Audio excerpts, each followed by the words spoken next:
Bismillahirrahmanirrahim. Assalamualaikum warahmatullahi wabarakatuh. Perkenalkan, nama saya Wahyudin, saya dari Ilmu Hadis A semester 2. Di sini saya sedikit akan menjelaskan mengenai syariat, thariqah, haqiqah, ma'rifat serta hubungan ilmu tasyawuf dengan keilmuan lainnya. Nah, buku yang saya review ini adalah karangan Bapak Dr. Haji Badruddin MAG.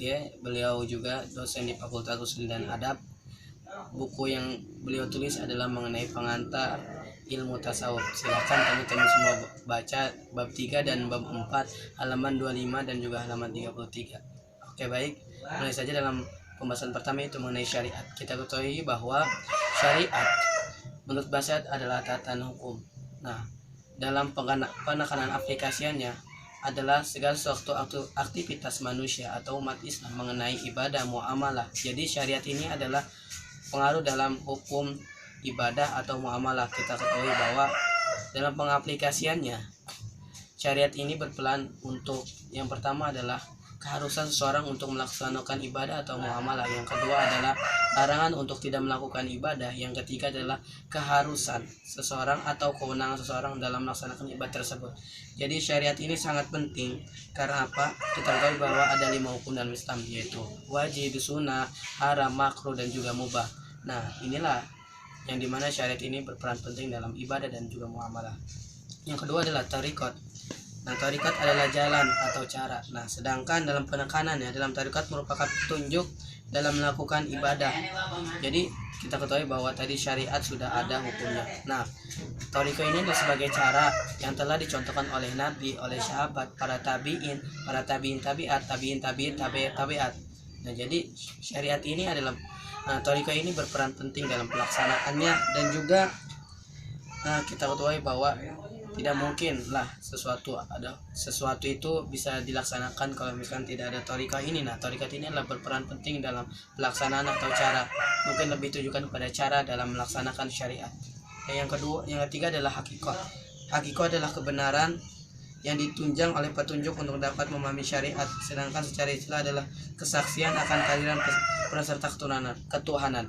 Jadi ketika kita melaksanakan thariqah dalam pelaksanaan ibadah tersebut, nah, hakikah ini seakan-akan bahwa setiap pekerjaan atau ibadah yang dilaksanakan itu adalah semata-mata hanya untuk Allah Subhanahu wa taala, dan Allah Subhanahu wa taala seakan-akan melihat ibadah yang kita laksanakan. Jadi di situ adalah ada kehusuan dan juga ada keikhlasan dalam melaksanakan ibadah.